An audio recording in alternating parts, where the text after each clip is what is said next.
शेतकरी आणि मजूर यांच्या आर्थिक उन्नतीसाठी महत्त्वपूर्ण योजना राबवाव्यात असं महत्त्वपूर्ण आवाहन रोहयो मंत्री भरत गोगावले यांनी केलंय। महात्मा गांधी राष्ट्रीय ग्रामीण रोजगार हमी योजनेअंतर्गत जवळपास 265 योजनांच्या माध्यमातून प्रत्येक गावातील पात्र शेतकरी व मजूर यांना लाभ उपलब्ध करून दिला जात आहे। तरी सर्व संबंधित शासकीय यंत्रणांनी सकारात्मक दृष्टिकोन ठेवून रोजगार हमी योजनेचा लाभ जास्तीत जास्त शेतकरी व मजुरांना उपलब्ध करून द्यावा, तसेच त्यांच्या आर्थिक उन्नतीसाठी रोजगार हमी योजनेत नवसंकल्पना राबवाव्यात असे आवाहन राज्याचे रोजगार हमी योजना फलोत्पादन व खार भूमी विकास मंत्री भरत गोगावले यांनी केले।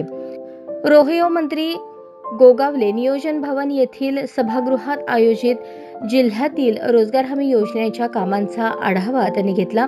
या प्रसंगी मार्गदर्शक सूचना देखील केल्या। यावेळी अपर जिल्हाधिकारी मोनिका सिंह ठाकूर, उपजिल्हाधिकारी रोहयो अंजली मरोड, जिल्हा अधीक्षक कृषी अधिकारी शुक्राचार्य भोसले, उपमुख्य कार्यकारी अधिकारी अमोल जाधव, सार्वजनिक बांधकाम विभाग क्रमांक 1 चे कार्यकारी अभियंता मनोज ठाकरे, क्रमांक 2 चे संतोष कुलकर्णी, पंढरपूरचे अमित निमकर यांच्यासह संबंधित विभाग प्रमुख उपस्थित होते। रोजगार हमी योजनेअंतर्गत कुशल कामाची 2600 कोटींची मजुरी तर अकुशल कामाचे 1200 कोटी केंद्र शासनाकडे थकीत होते। त्या अनुषंगाने केंद्रीय कृषी मंत्री यांच्याशी चर्चा झाली असून त्यातील अकुशल कामाचे 1200 कोटी रुपये राज्याला प्राप्त झाले असून तो निधी सोमवारपासून प्रत्येक जिल्ह्याला वितरित करण्यात येणार आहे। रोहयो अंतर्गत वन औषध लागवड, बांबू लागवड यांसारख्या नवीन योजना राबवल्या जात असून संबंधित शासकीय विभागांनी अन्य नवसंकल्पना राबवून मजूर व शेतकऱ्यांचा त्याचा लाभ मिळवून द्यावा।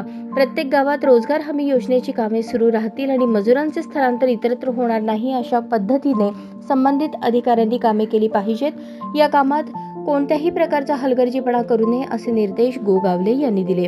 यावेळी जिल्हा अधीक्षक कृषी अधिकारी शुक्राचार्य भोसले यांनी कृषी विभागांतर्गत सुरू असलेल्या कामकाजाची माहिती देऊन फळ उत्पादन सोलापूर जिल्ह्याचे काम चांगले असून जिल्हा केळी निर्यातीत आघाडीवर असून लवकरच उत्पादनात जळगाव जिल्ह्याला मागे टाकेल असे सांगितले। तर भाऊसाहेब फुंडकर फळबाग लागवड योजनेअंतर्गत रोजगार हमी योजना कामांचा 26 कोटींचा निधी उपलब्ध करून देण्याची मागणी देखील यावेळी केली।